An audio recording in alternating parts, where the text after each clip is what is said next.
Everyone, welcome to Beat the Street. तो आज हम बात करने वाले हैं बैंक ऑफ बड़ौदा के बारे में। इस वीडियो में हम करेंगे बैंक ऑफ बड़ौदा का फंडामेंटल एनालिसिस और जानेंगे सारी चीज़ें, कैसे रहे हैं रिजल्ट और कैसी रही है बाकी सभी चीज़ें, इसमें आपको क्या करना चाहिए और जो रीसेंट रैली आई है बीओबी और बाकी सभी पीएसयू बैंक में, उसके बाद यहाँ पर अभी क्या आउटलुक रहता है और वो सारी चीज़ों पर हम लोग बात करेंगे। मैं आपको उससे पहले एक चीज़ बताना चाहूँगा। ये बेसिकली टेलीग्राम का एक ऑटोमेटेड स्टॉक मार्केट फीड है जो कि इंडिया में अभी तक तो नहीं कोई कर रहा है। ये ऑटोमेटेड स्टॉक मार्केट फीड है जहाँ पे आप सभी जगह जितनी भी न्यूज़ सोर्सेज है यहाँ पे ऑटोमेटेड बेसिस पे सारी न्यूज़, ब्रोकरेज रिपोर्ट्स वगैरह अगर आप देखोगे, जैसे एडलवाइसिस की रिपोर्ट है, यहाँ पे अगर आप देखोगे बैंक ऑफ बड़ौदा के रिजल्ट अपडेट हो गए, फिर या फिर कॉन कॉल्स की अगर हम बात करें, जैसे अभी महिंद्रा का कॉन कॉल है, सभी यहाँ पे सीएनबीसी हो, चाहे ईटी नाउ हो, चाहे मनी कंट्रोल की न्यूज़ें हो, सब यहाँ पे ऑटोमेटेड बेसिस पे यहाँ पे आ जाती है। आपको कुछ नहीं करना है, ये एकदम फ्री चैनल है, इसे ज्वाइन कर लीजिए। बीट द स्ट्रीट सर्च कीजिए, नहीं तो आप लिंक इन डिस्क्रिप्शन में जा सकते हैं। हम लोग यहाँ पे अभी 1 महीने का टारगेट रख रहे हैं 5,000 का, उसके बाद हम इसे कर देंगे मोनेटाइज, मतलब ये एक चार्जेबल ग्रुप हो जाएगा क्योंकि इसकी डिमांड बहुत ज़्यादा बढ़ती जा रही है। बट अभी आप अगर हमारा वीडियो देख रहे हैं और अगर आप हमारे चैनल के सब्सक्राइबर हैं तो आपके लिए सारी चीज़ें एकदम फ्री है। चलिए बात करते हैं बैंक ऑफ बड़ौदा की। तो बैंक ऑफ बड़ौदा के जो रिजल्ट रहे हैं, जैसे हमारी एक्सपेक्टेशंस थी, हमने ऑलरेडी बहुत बार बोला था कि बीओबी और पीएनबी के जो रिजल्ट्स है वो इतने अच्छे नहीं रहेंगे और बिल्कुल वैसा ही हुआ है। अगर आप देखोगे तो यहाँ पे जो एक्सपेक्टेशंस थी उसको मीट नहीं किया है। बीओबी के अगर अपन रिजल्ट्स देखेंगे तो यहाँ पे जो अगर आप देखोगे कंपनी लॉस में आई है। कंपनी ने यहाँ पे 1040 करोड़ का करीबन यहाँ पे नुकसान भुगता है, जबकि यहाँ पे एक्सपेक्ट किया जा रहा था 1060 करोड़ का प्रॉफिट होगा। ठीक है, तो यहाँ पे ये सारी चीज़ें, मतलब अगर आप देखोगे 1100 करोड़ का प्रॉफिट की जगह एक्सपेक्टेशंस थी, यहाँ पे 1040 करोड़ का यहाँ पे करीबन नुकसान हुआ है। और वहीं पे अगर अपन देखेंगे तो बाकी सभी चीज़ों पे अपन एक बात कर लेते हैं।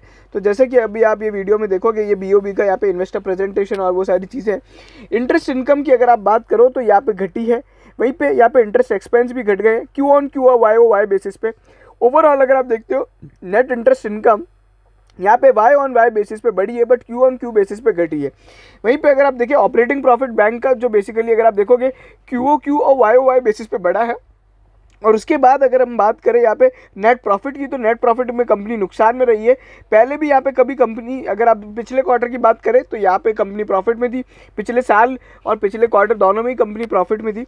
नेट इंटरेस्ट मार्जिन जो रहा है वो 2.73% का रहा है, जो पिछली बार और पिछले क्वार्टर से कम हुआ है। ओवरऑल सभी फ्रंट पे लगभग यहाँ पे कंपनी ने खराब परफॉर्म किया है।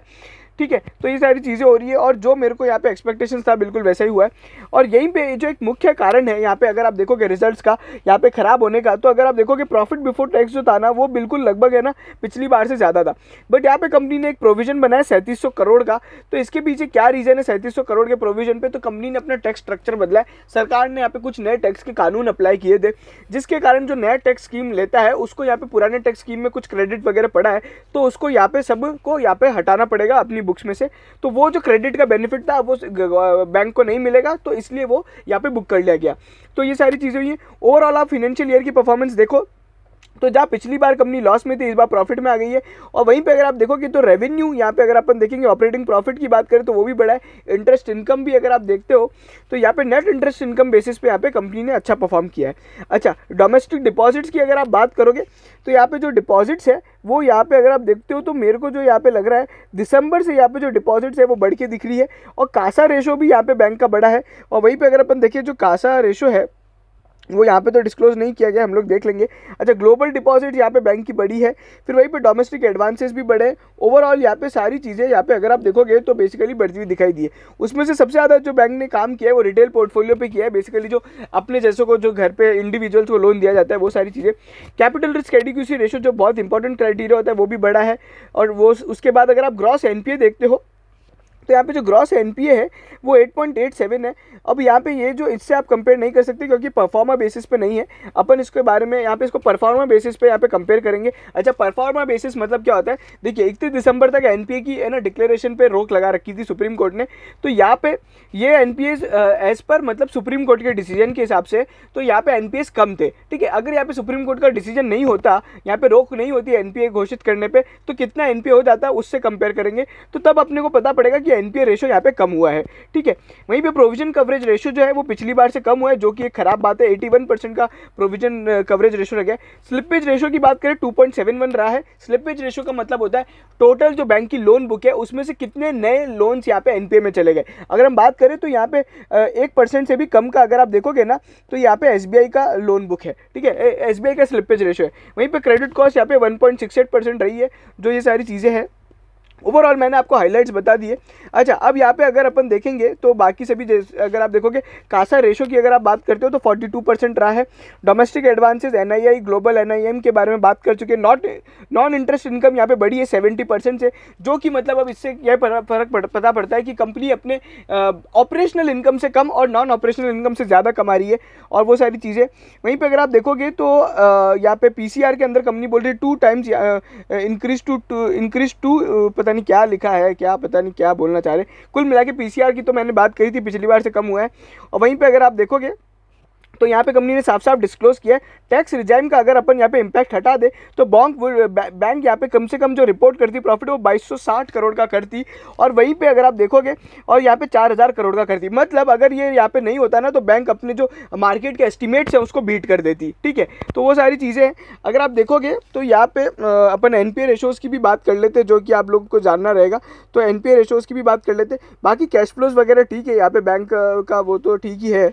अच्छा, यहाँ पे स्टेटमेंट ऑफ असेट लाइबिलिटीज़ है, जिसमें अगर अपन देखेंगे तो यहाँ पे जो लाइबिलिटीज़ है वो अगर आप देखोगे तो पिछली बार से कम हुई है बोरोइंग्स की अगर आप बात कर रहे हैं। और वहीं पे अगर अपन देखें तो ये तो ठीक है, इसमें ज़्यादा कुछ है नहीं, बोरोइंग्स वगैरह तो बैंक की होती ही है।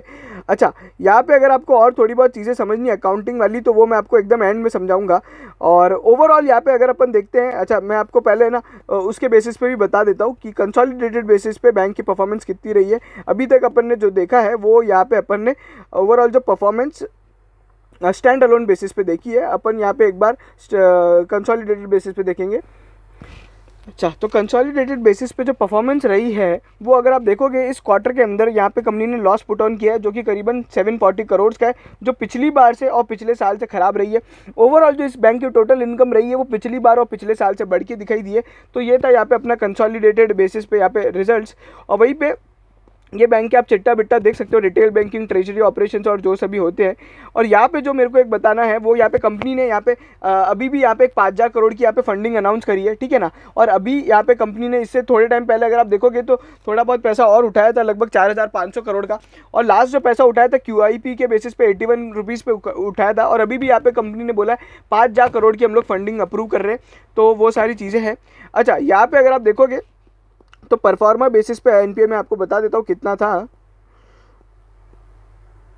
चलिए, तो परफॉर्मा बेसिस पे जो है यहाँ पे 8.87 था, जो पिछली बार यहाँ पे 9.63 था, ठीक है। और वहीं पे नेट एनपीए रेशो की हम बात करें तो जहाँ पे अभी 3.09 है वो पहले 3.36 था। तो ये थी बैंक की परफॉर्मा बेसिस पे प्रॉब्लम, ठीक है। तो जो कि यहाँ पे बैंक का एनपीए कम हुआ है, ठीक है। वहीं पे अगर आप देखोगे तो QIP वगैरह के बारे में बात करिए। अच्छा, यहाँ पे एक और इम्पॉर्टेंट बात ये है कि अभी कितने रुपए का यहाँ पे लोन वोन का भी है ना, इनने इंटरेस्ट वगैरह कम किया है। तो वो मैं आपको बता देता हूँ क्यों, क्योंकि सुप्रीम कोर्ट ने कुछ यहाँ पे डिसीजन दिए थे जिसके कारण यहाँ पे बैंक को यहाँ पे अपना इंटरेस्ट का रिवर्सल मानना पड़ा। और उसका कुछ इम्पैक्ट अगर आप देखोगे तो यहाँ पे बताया है, ये रहा जो इम्पैक्ट है, अपन वो इम्पैक्ट भी मैं आपको बता देता हूँ।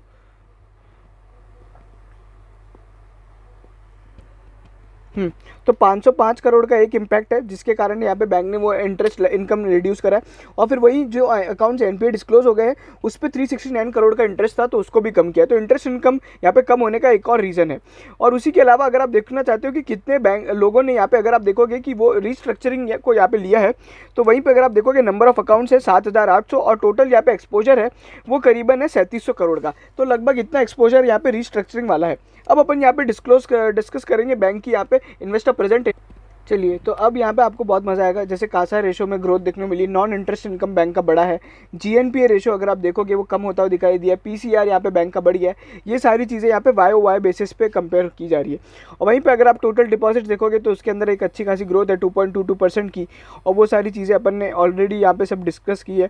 अब अपन फटाफट देख जाएंगे। कॉस्ट ऑप्टिमाइजेशन के चक्कर में यहाँ पे बैंक ने अपने ATMs कम किए हैं। आप सभी को पता है ATMs यहाँ पे डिमांड कम है, ब्रांचेज 8,200 रह गई हैं।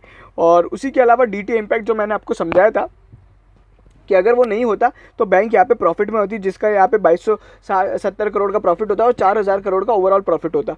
ठीक है, तो एक यहाँ पे बेसिकली कंपनी का टैक्स के कारण यहाँ पे कंपनी लॉस में आ गई। कैपिटल एजुकेशन रेशो यहाँ पे बढ़ गया है। इसके पीछे मेजर रीज़न था 4500 करोड़ की यहाँ पे वो थी, क्या बोलते हैं, QIP इशू था। और यहाँ पे प्रमोटर का स्टेक जो कि गवर्नमेंट है उसका 71% से यहाँ पे 64% आ गया। मेजर इन्वेस्टर QIP में सभी बड़े बड़े म्यूचुअल फंड और लाइफ इंश्योरेंस कंपनीज थी। और उसके बाद अगर आप देखोगे क्वार्टरली परफॉर्मेंस, तो कॉस्ट ऑफ डिपॉजिट और यहाँ पे अगर आप देखो यील्ड ऑन एडवांसेस यहाँ पे एक इंपॉर्टेंट होता है। ओवरऑल जो अब यहाँ पे यील्ड देखोगे तो यहाँ पे बैंक की पिछले क्वार्टर से कम हुई है और वहीं पे साथ में कॉस्ट ऑफ डिपॉजिट भी कम हुआ है और इसलिए यहाँ पे बैंक का नेट इंटरेस्ट मार्जिन भी पिछली बार से कम रहा है। तो ये सारी चीज़ें हैं। वहीं पे अगर अपन बात करें की रेशोज़, ये एनुअल है और वो वही सारी चीज़ें हैं। ओवरऑल कॉस्ट ऑफ डिपॉजिट कम हुई है, क्यों? क्योंकि यहाँ पे अगर आप देखोगे तो इंटरेस्ट ऑन FD जो है वो कितना कम हो गया है और इंटरेस्ट ऑन FD को ही यहाँ पे बैंक के लिए वो कॉस्ट ऑफ डिपॉजिट है। ओवरऑल यहाँ पे अगर आप देखोगे मार्च 20 से मार्च 21 में यहाँ पे जो अपना NIM है वो कम हुआ है। इसके पीछे मेजर रीज़न है यहाँ पे अगर अपन देखते हैं कि वो बेसिकली यहाँ पे अपनी जो RBI की रेट्स है वो यहाँ पे कम होती जा रही है इंटरेस्ट की, तो वो सारी चीज़ें हो रही है। और अगर यहाँ पे अपन SI सुप्रीम कोर्ट के वर्डिक्ट का इम्पैक्ट हटा दे तो यहाँ पे इवन यहाँ पे ज़्यादा होगी। तो यहाँ पे सुप्रीम कोर्ट ने मना कर दिया ना कुछ लोगों को वो जो इंटरेस्ट ऑन इंटरेस्ट वगैरह चार्ज नहीं करना, तो उसके कारण यहाँ पे प्रॉब्लम आ रही है। ऑपरेटिंग परफॉर्मेंस अगर आप देखोगे तो यहाँ पे ऑपरेटिंग प्रॉफिट है और कॉस्ट टू इनकम रेशो जो है वो यहाँ पे अगर आप देखते हो Q4 के अंदर वो पिछले क्वार्टर और पिछले साल से यहाँ पे कम हुआ है, जो कि अच्छी बात है। वहीं पे अगर अपन देखें FY21 के लिए भी यहाँ पे ऑपरेटिंग प्रॉफिट यहाँ पे कंपनी ने अच्छा परफॉर्म किया है। नॉन इंटरेस्ट इनकम और यहाँ पे फी इनकम है, वो सारी चीज़ें अलग अलग तरह की जो ब्रोकरेज कमीशन वाली इनकम होती है वो सब चीज़ें हैं। प्रॉफिट पोजीशन आपको मैंने बताई दी है कि कैसे कैसे सारी चीज़ें हो रही है। अच्छा, यहाँ पे एक अपन बात कर लेते हैं, ये डिपॉजिट्स का है कि टर्म डिपॉजिट्स कितने हैं और सेविंग्स डिपॉजिट्स कितने हैं और वो सारी चीज़ें। अपन ने ऑलरेडी कासा रेशो की बात करी। कासा रेशो बैंक का यहाँ पे अगर आप देखोगे 42% रहा है और जो कि पिछले साल और पिछले क्वार्टर से बढ़ा है। कासा रेशो जितना अच्छा होता है उतनी या जितना ज़्यादा होता है उतना अच्छा होता है। एडवांसेस की बात करोगे तो ये बेसिकली बैंक का ओवरऑल चिट्टा बिट्टा है कि एडवांसेस किसको कितना दे रखा है और कहाँ पे दे रखा है। रिटेल, एग्रीकल्चर और MSME और कॉर्पोरेट एडवांसेस है। फिर वहीं पे अगर आप देखोगे तो ये बेसिकली बैंक की जो रिटेल लोन्स है उसकी यहाँ पे क्रेडिट स्कोर है कि कितने यहाँ पे जो लोन्स है जिनका क्रेडिट स्कोर 70% जो लोन है उनका 725 से ज़्यादा क्रेडिट स्कोर है। ये सिबिल स्कोर होता है जो कि ऐसा है। इंडस्ट्री वाइज आउटस्टैंडिंग अगर आप देखोगे तो सबसे ज़्यादा जो यहाँ पे बैंक ने दे रखा है वो पावर सेक्टर को दे रखा है, जो ऑलरेडी बहुत प्रॉब्लम में। टेलीकॉम को दे रखा है, वो भी प्रॉब्लम है। रोड, स्पोर्ट्स और इंफ्रास्ट्रक्चर में अगर अपन देखेंगे तो बहुत ज़्यादा एक्सपोजर है, 70,000 करोड़ का एक्सपोजर है। उसके बाद अगर सबसे ज़्यादा जो एक्सपोजर है अदर इंडस्ट्रीज़ में, रिटेल लोन्स में 1,32,000 करोड़ का एक्सपोजर है। तो ये सारी चीज़ें हैं बैंक में। जो अगर आप देखोगे तो NBFC 15% का यहाँ पे ओवरऑल यहाँ पे सबसे ज़्यादा इनका एक्सपोजर है। तो वो सारी चीज़ें, मतलब यहाँ पे क्या पता पड़ता है ना कि यहाँ पे जो परफॉर्मिंग इंडस्ट्रीज़ को अलावा यहाँ पे अगर जो अंडर परफॉर्मिंग इंडस्ट्रीज़ को अगर लोन दे रखा है तो यहाँ पे चांसेस होते हैं यहाँ पे ज़्यादा NPA के। और वहीं पे अगर आप देखोगे NBFC का ये दिया है कि कौन कौन सी NBFCs हैं, वो ठीक है, अपने को नहीं देखना है। ट्रेजरी ऑपरेशंस तो ठीक है, वो तो चलता रहता है, बैंक का यहाँ पे ओवरऑल करती रहती है। फिनेंशियल इंक्लूजन है, number of accounts, average balance, zero balance accounts कितने हैं, ट्रांजैक्शंस वगैरह कितने हुए हैं, तो वो सारी चीज़ें हैं। मार्केट शेयर अगर आप देखोगे BOB का PMJDY अकाउंट्स में और डिपॉजिट्स में, तो वो यहाँ पे सारी चीज़ें गिवन है। एसेट क्वालिटी में यहाँ पे एक इंपॉर्टेंट बात बताऊंगा जो आप सभी को पता होनी चाहिए कि देखो कितने यहाँ पे फ्रेश NPA हुए 11,600 करोड़ के।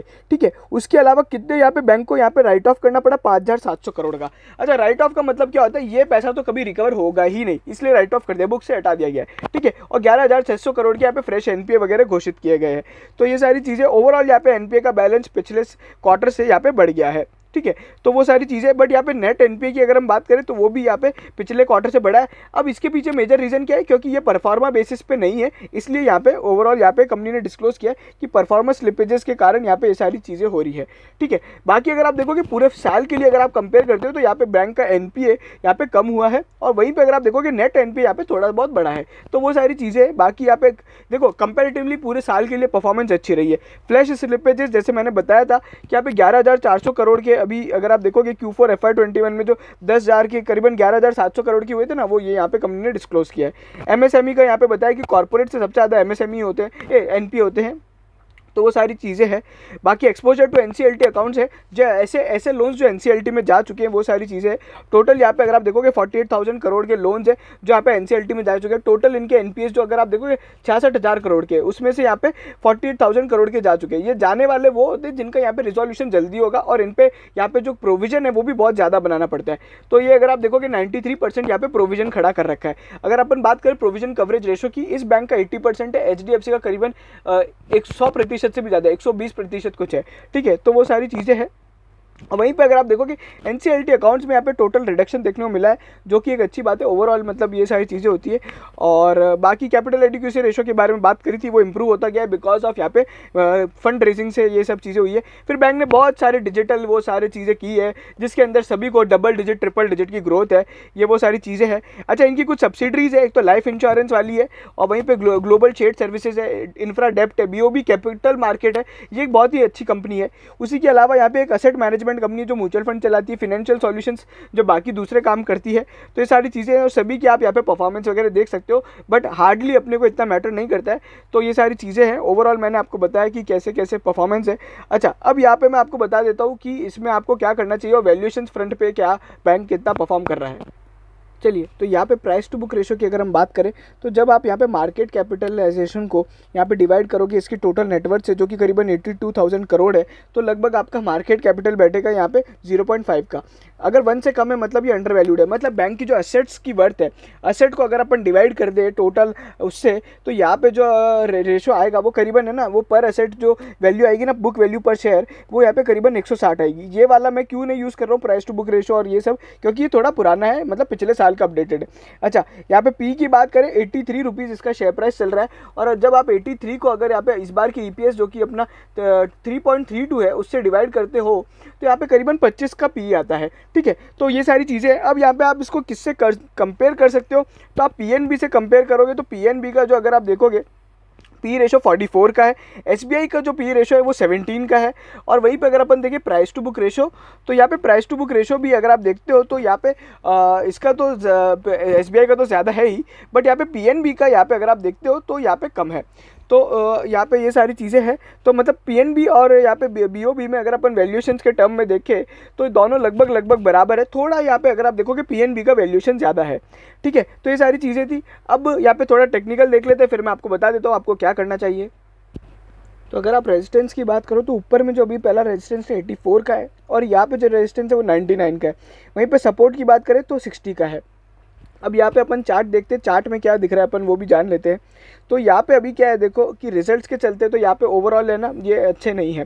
ठीक है, तो ये मार्केट को थोड़ा यहाँ पे इम्पैक्ट यहाँ पे देखना पड़ेगा। इसमें अभी थोड़ी बहुत ऑलरेडी काफ़ी रैली आई है, आप सभी को पता है। तो यहाँ पे थोड़ी बहुत प्रॉफिट बुकिंग तो देखने को मिलेगी। और अगर आप देखते हो तो ये बेसिकली अपना 1 महीने का अगर अपन चार्ट देखें तो यहाँ पे जो अपने को दिख रहा है वो एक यहाँ पे बिल्कुल यहाँ पे एक है ना उस पे चल रहा है। ठीक है, यहाँ पे अभी भी ये जो दिख रहा है अपने को, यहाँ पे वॉल्यूम्स नहीं है। ठीक है, यहाँ पे ब्रेकआउट वगैरह तो क्या बनेगा, बट यहाँ पे ये है ना एकदम फ्लैट ग्रोथ है, बार बार चढ़ रहा है, हिल रहा है, और यहाँ पे वॉल्यूम्स नहीं बन रहे। तो यहाँ पे आप इसको ब्रेकआउट नहीं कह सकते, और ब्रेकआउट होगा भी नहीं, क्योंकि यहाँ पे रिजल्ट इतने अच्छे नहीं है कि ब्रेकआउट हो। ठीक है ना, तो वो सारी चीज़ें हैं। और बाकी अब मेरी यहाँ पे क्या राय रहेगी, अगर आप देखोगे तो ये अपन देख लें अगर 6 महीने का चार्ट, तो यहाँ पे 6 महीने में कहाँ से कहाँ आया है, और ये बिल्कुल अभी वहीं पे ही चल रहा है। और अभी अगर अपन देखेंगे तो 6 महीने की पीक से ये नीचे आया है। अब इसमें आपको क्या करना चाहिए, यहाँ पे अगर आपको 80 रुपये तक के अगर कोई लेवल आते हैं, 80 से अगर अपन बात करें, जो कि इस बार शुरू में जो करीबन भाव था, अगर अपन देखेंगे तो यहाँ पे 80 रुपये तक के आपको लेवल्स को एक बार वेट करना चाहिए। और उसके बाद अपन जो एक और सपोर्ट बनता है वो अपना 75-70 पे बनेगा, और फिर यहाँ पे अपन जो सीधा बाय कर सकते हैं वो बाइंग लेवल जो मेरे को लगते हैं वो यहाँ पे करीबन 66-60 के हैं। ठीक है, तो ये सारी चीज़ें हैं, मतलब मैं आपको लेवल्स बता रहा हूँ। बट यहाँ पर मैं एक बात ज़रूर बोलूँगा कि मैं इस पर स्टॉक पर बुलिश नहीं हूँ। मेरे को लगता है SBI में अभी बहुत ज़्यादा पोटेंशियल है। और आप हमारा SBI का वीडियो देख लेना, हमने 380 पे यहाँ पे ट्विटर पे हमारी बाय कॉल दी थी रिजल्ट से पहले, और हमने बताया था कि रिजल्ट्स अच्छे होंगे, और लगभग 430 का यहाँ पे हाई मारा है, और बहुत ही अच्छी पोजीशन में, और अभी भी वो टेक्निकली बहुत स्ट्रांग है।